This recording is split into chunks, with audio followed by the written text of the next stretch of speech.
लाला, मेरी माँ की कंगन कब लौटाएगा? आपने ये डायलॉग तो सुना ही होगा। आज मैं आप लोगों के समक्ष एक ऐसा मामला लेकर आई हूं जिसे जाने अनजाने में सभी वाकिफ होंगे, लेकिन सबसे ज्यादा वो लोग जो पुरानी फिल्में देखने के शौकीन हो। आजकल के बच्चे जो नई फिल्मों के शौकीन होते हैं, उन्हें ये मामला शायद कम समझ आए, लेकिन आपको ले चलती हूं मैं एक पुरानी फिल्म की ओर। आपने अक्सर देखा होगा पुरानी फिल्मों में होता क्या था। एक लाला होता था और एक जमींदार होता था। एक जरूरतमंद व्यक्ति, मान लीजिए किसी शादी समारोह या किसी कार्यक्रम के लिए उसे पैसों की जरूरत पड़ती है, तो वो एक लाला के पास जाता था। ऐसे में लाला से वो पैसे मांगता था और लाला उसे कई गुना ब्याज दर पर पैसे देता था, और वो जरूरतमंद व्यक्ति यदि कुछ समय अवधि के पश्चात उन पैसों का भुगतान नहीं कर पाता था, तो ऐसे में बदले में उसके जमीनी कागजात और जेवरात रख लिए जाते थे। तो फिर आया ना ये डायलॉग कि लाला, मेरी कंगन कब लौटाएगा। और ऐसे में होता क्या था, वो जरूरतमंद व्यक्ति पैसे तो नहीं लौटा पाता था, लेकिन अपना घर बार सब कुछ लौटा देता था, या तो फिर सुसाइड करने पर भी मजबूर हो जाता था। चलिए, ये तो थी फिल्म, लेकिन अब आते हैं रियल स्टोरी पर। दर्शकों, जिला चंबा में भी कई ऐसे लेन देन के मामले सामने आ रहे हैं जिसमें जरूरतमंद व्यक्ति को कई गुना ब्याज दर पर पैसे दिए जाते हैं और बदले में वो जरूरतमंद इंसान ब्लैंक चेक पर साइन भी करता था। कितना भोला होगा वो, सोचिए। ये काफी पुरानी परंपरा है। आधिकारिक रूप से इस परंपरा को बंद कर दिया गया है। इसे मनी लॉन्ड्रिंग कह सकते हैं। हालांकि आधिकारिक रूप से इस कारोबार को अवैध माना जाता है, लेकिन फिर भी जिला चंबा में इस तरह की प्रथा आज भी जारी है।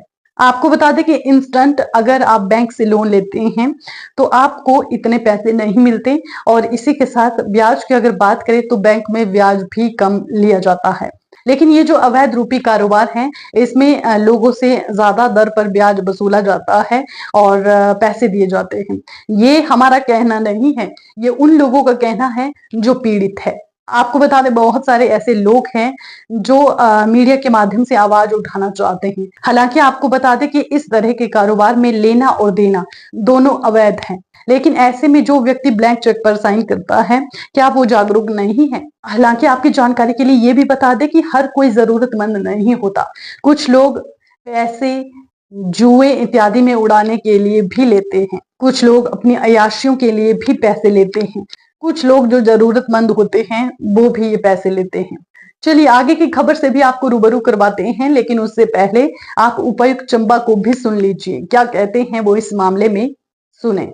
जी सर, अभी कुछ दिनों पहले चंबा में एक मामला सामने आया था जिसमें कि लेन देन का एक मामला है। क्या ये सब जायज़ है?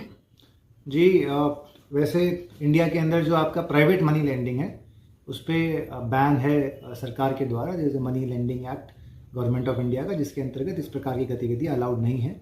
और अभी हमारे पास फॉर्मल इंस्टीट्यूशंस हैं, आपके पास बैंक्स हैं, आपके पास NBFC हैं, जिसके माध्यम से जो लोग हैं वो लोन्स ले सकते हैं।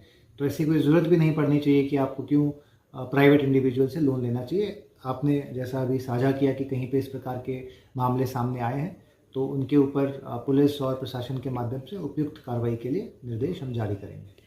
तो सर, ये पुरानी प्रथा है तो क्या इसे बंद नहीं किया जा सकता? ये जैसा मैंने आपको बताया कि पहले ही इसको ना बंद किया जा चुका है। अच्छा। प्राइवेट मनी लेंडिंग जो है वो अलाउड नहीं है, परंतु अगर कहीं पे इस प्रकार का हो रहा है तो उसके अगेंस्ट एज पर जो रेलिवेंट रूल्स है, रेलिवेंट लॉ है, एक्शन हम लोग लेंगे।